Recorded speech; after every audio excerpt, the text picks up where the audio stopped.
Simula po sa request po ng LGU. Nagsisimula po to sa request po ng mga taong naninirahan doon. Sila na po nagsasabi na mataas ang kuryente, sila na nagsasabing hindi magandang service, kaya po dito po pumasok ang mga representante ng ating lugar na yan para imungkahi itong batas na to. Yes, nandun na nga po ako. Nandun na nga po ako kasi may existing pong franchise na nandoon po ang Nordeco. Ang tanong ko lang po kasi parang ano to ng Meralco, di ba? Sabi nyo kasi hindi na-expand yung area of responsibility ng Meralco. Hindi natin yan papayagan. Labag kasi yan sa batas. No? No, na hindi pwede. Pero bakit dito sa Davao Light na franchise, papayagan natin po 'yun? 'Di ba? So yun po yung tanong ko, question talaga yan ng na basic na question. Kasi buti sana kung tapos na, pwede silang mag-compete for franchise kung alin doon yung pwede, or pwede silang magsabay, kaya lang hindi mo na i-overlap, no? Hindi magkakaroon ng overlap. So parang mayroon po tayong question of legal or law doon sa ginagawa natin. Kasi sa Meralco nga hindi natin pinayagan, and yet dito sa franchise ng Davao Light na mag-e-end ng 2051 na meron silang area responsibility. Tapos nandun yung Nordeco, igaganon ng Davao Light, yung franchise niya, i-expand niya. Basically, ganon din po yung nangyari doon, Madam Speaker. Expanding yung franchise nitong Davao Light. Opo. Distinguished colleague, Madam Speaker, the case of Meralco and this particular bill na dinadaan po sa Kongreso, medyo may hindi ho magkapareho kasi sa prangkisa po ng Meralco, they are authorized to, they even had a provision na sinasabing o through referendum ay pwede na po silang pumasok sa iba't ibang LGU. Pero yan po, yung provision yan ay ating pong tinanggal. No, kasi gusto ko natin na lahat ho dumadaan po dito sa Kongreso. At during the time ay sabi ng committee at ito pinagbotohan on a majority vote na dapat lahat ho ng expansion, lahat ho ng amendments sa franchise dapat po dadaan sa committee at dadaan po sa Kongreso. That's why Yes. So, yun nga po yung- itong diskusyon po niyon Yes. ay pareng-pareho. Yes. May nagmungkahi at talagang dumating ang mga LGU, sinabing pwede pong palitan na po natin dahil matagal na kami nagtitiis sa mataas na presyo at sa hindi magandang serbisyo. Kaya naman po pumasok po itong mungkahi ng mga representante ng lugar na yan. Okay. Madam Speaker, mukhang hindi tayo magkakasundo doon, no? Kasi iba po yung interpretation ko, iba naman po yung interpretation ninyo at ng sponsors ng bill. So, hayaan na lang natin yan later on. Kung ito po ay iakyat sa Supreme Court, makikita yan. Anyway, I'll go on to my next question, Madam Speaker. Madam Speaker, is the sponsor aware of the fact that member consumer owners or the MCOs of Nordeco have over time invested in the cooperative in the form of a reinvestment fund for sustainable capital expenditure or the RFSC, which in turn became their owner's equity. So, remember po, no, itong Nordeco is composed of 240,000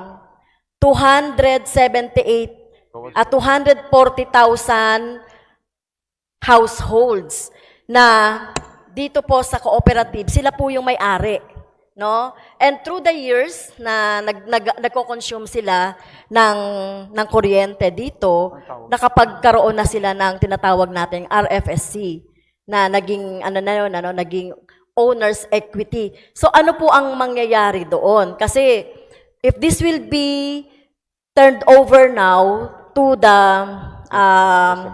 Davao Light, papayag ba ang Davao Light na bayaran no? Itong equity na to. Alam ko, hindi naman in the form of dividend ito, no? Equity ito ng mga miyembro in the form of sa mga services, etc. So ano pong plano doon ng Davao Light? Ito po'y dapat magkwentahan po silang dalawa dahil, Madam Speaker, distinguished colleague, we will also have to understand na yung perang yan, I will assume, ay wala na rin po dyan. Dahil ito po'y sinasama na sa bill. Itong particular fund na binabanggit nyo, naka-factor in yan sa bill nila. And usually, itong pondong to, ginagamit for their capital or their capex. No? So, binagastos po nila yan. So, as to magkano, paano, we're not in a position to say how that's going to be reimbursed because I think, first and foremost, the cooperative should inform the members Yes. saan nagamit yung pera at magkano po bang balancing pera ang hawak po nila. So kung may pera po, at ito'y naging batas, then they will have to return that money to the members. So remember po but it's na in the money is in the possession of the cooperative. remember po, Mr. Speaker, ang cooperative po ay non-stock, non-profit Correct. yan. Kaya binibigyan nga natin yan ng ng mga incentives, no? Opo. At itong 278 o 240,000 na household na nagmamay-ari ng Nordeco ay kasama sila diyan na nagpaunlad, dahil sa pag-consume nila ng kuryente, lumaki itong owner's equity. Ngayon, hindi natin pwedeng sabihin na bahala na diyang mag-usap ang Nordeco at saka itong Davao Light. No? Kasi interest ito ng ating consumers. Remember, 270 households yan. Na dapat ay malinaw yan doon sa bill natin. No, Mr. Speaker, kasi ang bill natin parang talagang ang main lang mag-expand ang Davao Light ng kanilang ng kanilang franchise o ng kanilang area of responsibility. But anyway, isa rin po yan na tanong po na dapat siguro baka hindi yan masosolve dito sa level natin. Next, Madam Speaker, meron kasi dati sa Samal Island na open yan, no, na hindi pa yan kinukuha ng Nordeco or hindi pa yan under ng Nordeco. So, bakit kaya ito ay parang sa information namin, mga 1.2 kilometers lang yan doon sa sinasakop po ng daylight. Bakit hindi agad dyan na nakuha ng daylight? Hindi po nakuha ng Davao Light. Yung Samal yung Samal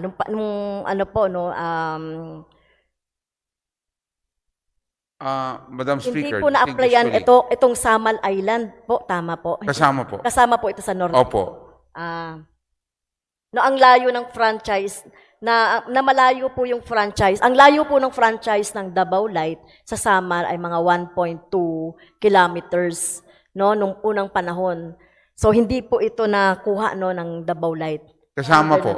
Kasama po ng Davao Light kasi po ang Samal, mas malapit po sa Davao City po yan. Okay. So mas madali po silang sinama na po. servisyohan po. Kasama po. Okay. Iba pa po ba yan, Madam Speaker, dun sa Island Garden, City of Samal? Yan po yun. Okay. Sige. Thank you po sa pag-clarify, Madam Speaker.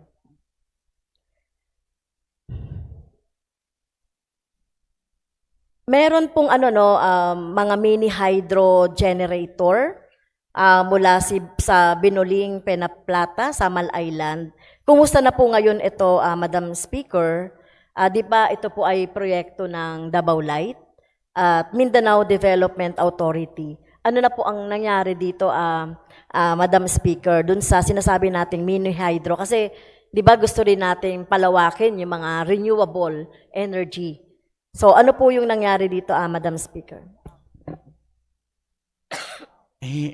Madam Speaker, distinguished colleague, Yung particular na binabanggit yung proyekto Mm-mm. ay under po sa Nordeco po yan. Hindi po under sa Davao Light yan. So dapat po ang Nordeco po tanungin. Hindi po, ito po yung proyekto ng ng Davao Light. Mini hydro generator mula po sa Binuling, Penaplata, Samal Island. Sabi nyo, nasa Davao Light siya. Wala pa ho. Ito na nga yung bill, sinasama po sila. So right now, as we speak, they are not operating in Samal Island. So therefore, yung binabanggit po nyo are assets of Nordeco. So hindi po natuloy ang pag-ooperate. Pwede ho natin tanungin sa Nordeco ho yan. Kasi Nordeco po yan. Okay. Sabi po kasi ng ERC sa nakaraang hearing, doon sa isang hearing po, no, magkakaroon daw po ng 30 cents na per kilowatt hour na increase sa buong prangkisa ng Davao Light at Nordeco. Nakonsulta po ba dito yung mga households natin sa Davao City? Yes. Opo, nagkaroon ho ng consultation po yan. At yung hindi nga pag-operate na binabanggit po ninyo, kung ito po ay parte po ng Nordeco, ay isang patunay na meron po sila mga lapses.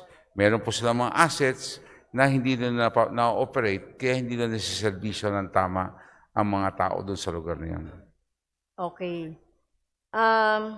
Next, Madam Speaker, di ba ang North Sun na pagmamayari po ng Aboitiz, tama po ba? Ang North Sun ay pag-aari ng Aboitiz, ay nag-ooperate noon sa Mount Diwalwal na minahan sa Moncayo, Davao de Oro ng 13 years or 15 years ang kontrata. Ngunit bakit hindi tinapos ng Aboitiz ang kontrata at si Nordeco ang sumalo sa kontratang hindi natapos ng Aboitiz? Ito rin po ay parang isa rin yata itong renewable. Tama po ba? How do you spell? North Sun. North Sun. Northsand. Opo. Oo, North Sun. North. North Sun. Ano nang nangyari dito sa kumpanya po at bakit naiwan ito? So, kasi natatakot lang din ako, no? Sa mga ganitong mga magiging dagdag na area of responsibility ng Davao Light ay mangyari din ito na hindi naman tinapos, sinalo din ito ng Nordeco. 'Di ba? So, ano na po nangyari dito? Pwede po nating mahingi kasi that's a new, a discussion, a subject matter that was never discussed in our hearings. May we have a copy of the SEC to show that that is owned also by Davao Light?